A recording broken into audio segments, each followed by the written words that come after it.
আমি অনুশ্রী। শুরু করছি আপনাদের প্রিয় অনুষ্ঠান খেলা আর খেলা। বুলেট ডায়েরি নিবেদন করছে সংবাদ প্রতিদিন।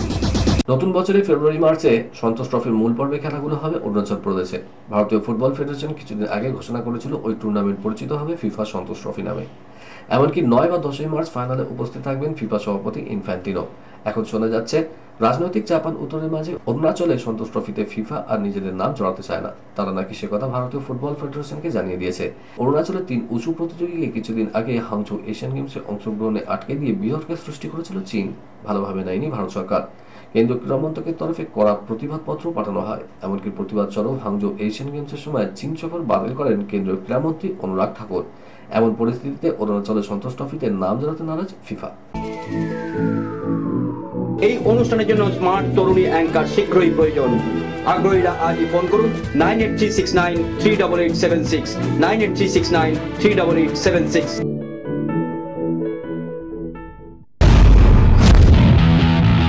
ক্রিকেটের ডায়েরি। সদ্য প্রকাশিত আইসিসি টেস্ট র্যাঙ্কিং এ নজির জসপ্রীত বুমরার প্রথম ভারতীয় পেসার হিসেবে বোলারদের তালিকায় শীর্ষস্থান দখল করলেন তিনি। বিশাখাপত্তনমে দুরন্ত বোলিংয়ের সুবাদে 3 ধাপ উপরে উঠে রবিচন্দ্রন অশ্বিনকে সিংহাসনচ্যুত করেছেন জসপ্রীত বুমরা। এর আগে ভারতীয় পেসারদের মধ্যে টেস্টে সেরা র্যাঙ্কিং ছিল কপিল দেবের। 1979 সালের ডিসেম্বর থেকে 1980 সালের ফেব্রুয়ারি পর্যন্ত তিনি দ্বিতীয় স্থানে ছিলেন। স্পিনারদের মধ্যে অবশ্য রবিচন্দ্রন অশ্বিন, রবীন্দ্র জাদেজা এবং বিশান সিং বেদিরা শীর্ষস্থান দখল করেন। ইংল্যান্ডের বিরুদ্ধে প্রথম টেস্টে হ্যামস্ট্রিং এ চোট পেয়েছিল রবীন্দ্র জাদেজা, খেলতে পারেননি দ্বিতীয় টেস্টে। বেন স্টোকসের বিরুদ্ধে সিরিজের শেষ 3টি টেস্টকে খেলতে পারবেন। ভারতীয় ক্রিকেট বোর্ড দল ঘোষণার আগে কেমন আছেন নিজে জানালেন জাদেজা। জাদেজা ছাড়াও লোকেশ রাহুল চোট পেয়েছিলেন প্রথম টেস্টে। ব্যক্তিগত কারণে সরে দাঁড়িয়েছিলেন বিরাট কোহলিও।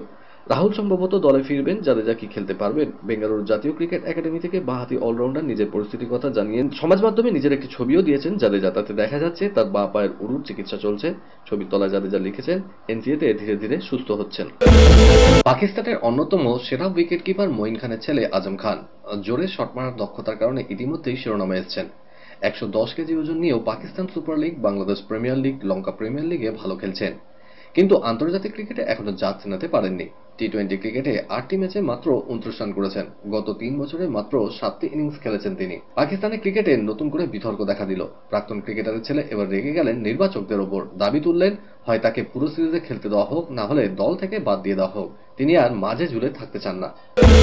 আর কিছুদিনের মধ্যেই শুরু হতে চলেছে আইপিএল। সেই প্রতিযোগিতায় বিশেষ একজন ক্রিকেটার কি রকম খেলেন তার উপর নজর থাকবে অনেকেরই, বিশেষ করে ভারতীয় দল পরিচালনা সমিতি এবং নির্বাচকদের। তিনি ঋষভ পান্ত। চোট ছাড়িয়ে কি 100% সুস্থ হয়ে মাঠে ফিরতে পারবেন ঋষভ? সেটা এখন সবচেয়ে বড় প্রশ্ন। দিল্লি ক্যাপিটালসের কোচ রিকি পন্টিং স্বয়ং সন্দেহ প্রকাশ করেছেন এই নিয়ে। 2022 সালে গাড়ি দুর্ঘটনার পর ক্রিকেট থেকে দূরেই আছেন। এই মুহূর্তে জাতীয় ক্রিকেট একাডেমিতে রিহ্যাব করছেন। আইপিএলে কি পুরো ফিট ঋষভকে পাওয়া যাবে? পন্টিং বলছেন ঋষভ আত্মবিশ্বাসী ও খেলতে পারবে, কিন্তু ওকে কিভাবে পাওয়া যাবে সে বিষয়ে আমরা নিশ্চিত নই। বিশাখাপত্তনমে ইংল্যান্ডকে হারিয়ে বিশ্ব টেস্ট চ্যাম্পিয়নশিপের পয়েন্ট তালিকায় দ্বিতীয় স্থানে উঠে এসেছিল ভারত, কিন্তু দুদিন পরেই আবার বদলে গেল তালিকা। দেশের মাটিতে দক্ষিণ আফ্রিকাকে প্রথম টেস্টে 281 রানে হারিয়েছে নিউজিল্যান্ড। তার ফলে পয়েন্ট তালিকার শীর্ষে উঠে এসেছেন কেন উইলিয়ামসনরা। নিউজিল্যান্ড শীর্ষে ওঠায় 3 নম্বরে নেমে গিয়েছে ভারত। টি-20তে 10,000 ক্লাবে যোগ দিলেন ডেভিড মিলার। দক্ষিণ আফ্রিকার এই বাঁহাতি ব্যাটার 20-20 ক্রিকেটে সব মিলিয়ে 10,000 রান করেছেন। তিনি ছুঁয়েছেন বিরাট কোহলি, ক্রিস গেইলদের। শুধু কোহলি, গেইল বা মিলার নন, এই ক্লাবে রয়েছেন আরও 9 জন ব্যাটার। দক্ষিণ আফ্রিকার প্রথম ব্যাটার হিসেবে টি-20তে 10,000 রান করেছেন মিলার। এর আগে এবি ডিভিলিয়ার্স ও ফাফ ডু প্লেসির সঙ্গে 9,000 ক্লাবে ছিলেন মিলার। এবার 2 সতীর্থকে টপকে গিয়েছেন তিনি। দক্ষিণ আফ্রিকার টি-20 লিগ চলাকালীন এই নজির করেছেন তিনি। খেলার খবর আরও আছে, তার আগে নিয়ে নেব ছোট্ট একটা ব্রেক। সঙ্গে থাকুন।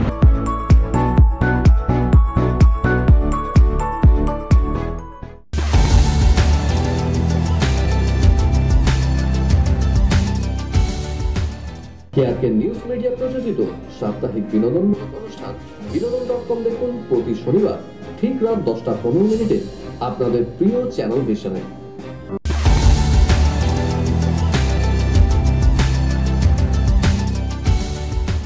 ব্রেকের পর যথারীতি আবার হাজির আপনাদের প্রিয় অনুষ্ঠান খেলা আর খেলা নিয়ে।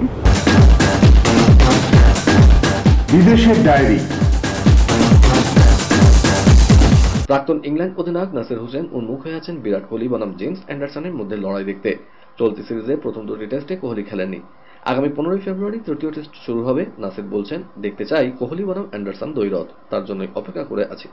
প্রাক্তন ইংল্যান্ড অধিনায়ক আরও বলছেন, ভারত কিন্তু আমাদের বিরুদ্ধে 4টি ইনিংসের 3টিতে পিছিয়ে ছিল। আমি রাহুল দ্রাবিড়কে জানি, হয়তো নিজের ব্যাটসম্যানদের ও বলবে আরও নির্মম হতে, যেটা সবচেয়ে ভালো পারবে কোহলি। টোকিও প্রীতি ম্যাচে পরিবর্তন হিসেবে নেমে শেষ 30 মিনিট খেললেন লিওনেল মেসি, কিন্তু ভিসেল কোবের বিরুদ্ধে ইন্টার মায়ামিকে জেতাতে পারলেন না আর্জেন্টিনীয় কিংবদন্তি। নির্ধারিত সময় গোলশূন্য থাকার পর পেনাল্টিতে 4-3 গোলের ব্যবধানে জয়ী হল ভিসেল কোবে। মার্চে টি20, ওয়ানডে ও টেস্টে পূর্ণাঙ্গ সিরিজ খেলতে বাংলাদেশ সফরে আসবে শ্রীলঙ্কা। এই সফরকে সামনে রেখে স্পিন বোলিং কোচ নিয়োগ করছেন লঙ্কানরা। 2 বছরের চুক্তিতে শ্রীলঙ্কা বোলিং কোচ হয়েছেন অস্ট্রেলিয়ার সাবেক প্রথম শ্রেণীর ক্রিকেটার ক্রেইগ হাওয়ার্ড। তিনি অবশ্য বাংলাদেশ সফরের আগে আফগানিস্তানের বিপক্ষে ওয়ানডে সিরিজেও কাজ করবেন। 49 বয়সী এই কোচের চুক্তির মেয়াদ 1 ফেব্রুয়ারি 2024 থেকে কার্যকর হবে। আর শুক্রবার থেকে আফগানিস্তানের বিপক্ষে শুরু হতে যাওয়া ওয়ানডে সিরিজ থেকেই কাজ শুরু করবেন তিনি। এর আগে তিনি নিউজিল্যান্ডের নারী ক্রিকেট দলের বোলিং কোচ ছিলেন।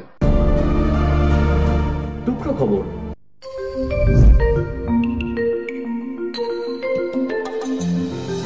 টেনিস খেলোয়াড় হিসেবে নিজেকে আরো সমৃদ্ধ করার ক্ষেত্রে নোভাক জোকোভিচের চেয়ে রজার ফেডারারের ভূমিকা অনেক বেশি।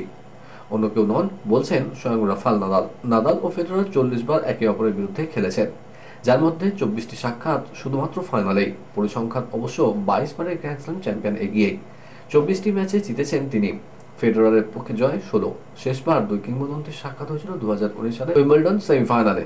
ফেডারার ওই ম্যাচ জেতে 7-6, 1-6, 6-3, 6-4 সেটে। ফেডারারের প্রভাব সম্পর্কে বলতে গিয়ে নাদাল জানিয়েছেন, যাদের বিরুদ্ধে খেলেছি ও সবচেয়ে বেশি প্রভাবিত করেছে আমাকে, ওর টেনিস সবচেয়ে বেশি আনন্দ দিয়েছে। জোকোভিচের খেলা দেখে যত মুগ্ধ হয়েছে, ফেডারারের ক্ষেত্রে তার চেয়েও বেশি সমৃদ্ধ হয়েছি। টেনিস আসলে এমন একটা আবেগ, এই আবেগই তোমায় টেনিসের কাছে টেনে আনে। যুক্তরাষ্ট্র মেজর ক্রিকেট লিগে 2 বছরের জন্য কোচের দায়িত্বে দেখা যাবে রিকি পন্টিংকে। ওয়াশিংটন ফ্রিডম দলের সঙ্গে চুক্তিবদ্ধ হয়েছেন তিনি। পন্টিং বলেছেন, এই দলে যোগ দিয়ে আমি উচ্ছ্বসিত। আমেরিকার ক্রিকেট ধারাবাহিকভাবে উন্নতির পথে এগিয়ে চলেছে এবং আমি মেজর লিগ ক্রিকেটে জড়িত হওয়ার জন্য অপেক্ষায় রয়েছি। তবে তিনি জানিয়েছেন, স্বদেশীয় বিগ ব্যাশ লিগের প্রধান প্রশিক্ষক গ্রেগ সেফার্ডের পরিবর্তে কাজ করতে গিয়ে মন খারাপও হবে। বিরাট ও রোহিতের ভূয়সী প্রশংসায় মোহাম্মদ শামি বলছেন, বিরাট কোহলি বিশ্বের সেরা ব্যাটার আর রোহিত শর্মা বিশ্বের সবথেকে ভয়ঙ্কর ব্যাটার। শেষ ওডিআই বিশ্বকাপে বিপক্ষে ত্রাস হয়ে উঠেছিলেন শামি, কিন্তু শুধু নিজেকে নয়, গোটা পেস ইউনিটকে কৃতিত্ব দিয়েছেন তিনি। এই অনুষ্ঠানের জন্য স্মার্ট তরুণী অ্যাঙ্কার শীঘ্রই প্রয়োজন। আগ্রহীরা আজই ফোন করুন 9836938876, 9836938876। আপডেট পাওয়া গেল, 15 ফেব্রুয়ারি থেকে শুরু হবে বেন স্টোকসদের দলের বিরুদ্ধে সিরিজের তৃতীয় টেস্ট। ভেন্যু রাজকোট। নিজের হোম গ্রাউন্ডে কি আদৌ কামব্যাক করতে পারবেন জাদ্দু? হ্যামস্ট্রিং এ চোট সারাতে এই মুহূর্তে বেঙ্গালুরু জাতীয় ক্রিকেট একাডেমিতে রয়েছেন। সেখান থেকে ইনস্টাগ্রামে ফের এক বার্তা দিয়েছেন তারকা অলরাউন্ডার। কিন্তু তারকা অলরাউন্ডারকে কি আদৌ পরবর্তী 3টি টেস্টে খেলতে দেখা যাবে, সেটা নিয়ে অবশ্য কোনো রকম ইঙ্গিত দেননি জাদ্দু। কলকাতার ডায়েরি নিবেদন করছে গুড এজ হসপিটাল। অতীতে বহুবার ফেডারেশনের কাছে কলকাতার লিগ ও আইএফএ শিল্ডের জন্য নির্দিষ্ট সময় চেয়ে দরবার করেছে আইএফএ, কিন্তু ফেডারেশন প্রকাশিত আগামী মৌসুমে ক্রীড়াসূচিতে জায়গা হয়নি ভারতীয় ফুটবলের অন্যতম প্রাচীন এই দুই প্রতিযোগিতা, জানিয়ে বিজয় চটেছেন বঙ্গ ফুটবলের কর্তারা। এই পরিস্থিতিতে ফেডারেশনের ভারপ্রাপ্ত সচিব এম সত্যনারায়ণকে ফের এক দফা চিঠি দিল আইএফএ। আইএফএ সচিব অনির্বাণ দত্ত স্বাক্ষরিত ওই চিঠিতে লিগ শিল্ডের গুরুত্বের কথা স্মরণ করে বলা হয়েছে, কলকাতা লিগ দেশের বৃহত্তম স্থানীয় লিগ। এই লিগের প্রিমিয়ার ডিভিশনের উপর আইএফএর আয় নির্ভর করে, আর সেই ডিভিশনে খেলা ইস্টবেঙ্গল মোহনবাগান, মোহামেডান ইউনাইটেড স্পোর্টস ভবানীপুর ও ডায়মন্ড হারবার এফসি জাতীয় পর্যায়ে বিভিন্ন প্রতিযোগিতায় খেলে। ফলে মৌসুমে প্রথমে পরপর ডুরান্ড কাপ ও অন্যান্য জাতীয় প্রতিযোগিতা শুরু হয়ে গেলে কলকাতা লিগ আয়োজন করা যাবে না। আর আইএফএ শিল্ডের মতো প্রতিযোগিতার ঐতিহ্য রক্ষা করা ফেডারেশন ও আইএফএর কর্তব্য। এই পরিস্থিতিতে নতুন করে ক্রীড়াসূচি তৈরি করে এই দুই প্রতিযোগিতার জন্য সময় চাওয়া হয়েছে আইএফএর তরফে।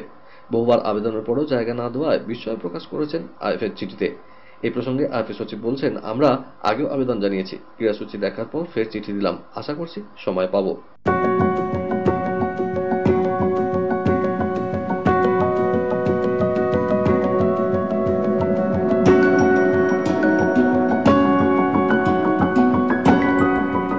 সুপার কাপে হারের ধাক্কা কাটিয়ে আইএসএল অভিযান শুরু করেছে মোহনবাগান। প্রথম ম্যাচে তাদের প্রতিপক্ষ ছিল ইস্টবেঙ্গল, কিন্তু সর্বশক্তি দল নামিয়েও ব্যর্থ হতে হয়েছে মোহনবাগানকে। ম্যাচ ড্র করেই সন্তুষ্ট থাকতে হয়েছে। তবে দলের স্বস্তি হয়েছে, দুবারই পিছিয়ে থেকে কামব্যাক করেছে। আগামী 10 ফেব্রুয়ারি দ্বিতীয় ম্যাচে নামার আগে মোহনবাগান সুপার জায়ান্টসে বড় পরিবর্তন হলো। দল ছাড়লেন স্ট্রেংথ এবং কন্ডিশনিং কোচ সার্গি মোরেরা। দলের অন্যতম সফল স্ট্রেংথ এবং কন্ডিশনিং কোচ ছিলেন তিনি। 2023 সালের জুলাই মাসে তিনি মোহনবাগান সুপার জায়ান্টসে যোগ দেন। হুয়ান ফার্নান্দোর সঙ্গে কাজ শুরু করেন। তার সবথেকে বড় সাফল্য হচ্ছে ডুরান্ড কাপ জয়। যখন তিনি যোগ দেন তখন মোহনবাগানের প্রধান লক্ষ্য ছিল দলে ঘন ঘন চোটাঘাতের সংখ্যা কমানো, কিন্তু তা আখেরে হয়নি। তিনি দলের সঙ্গে যোগ দিয়ে টিমের ফিটনেস নিয়ে কাজ শুরু করলেও ম্যানেজমেন্টের মুখে হাসি ফোটাতে পারেননি। এরপর একের পর এক প্লেয়ারের চোট পেতে থাকেন। সবথেকে বড় ছিল আনোয়ার আলীর চোট। কলকাতার ডায়েরি নিবেদন করলো গুড এজ হসপিটাল। আজ তবে এ পর্যন্তই থাক, আবার দেখা হবে আগামীকাল ঠিক এই সময় এই চ্যানেলে। শুভরাত্রি।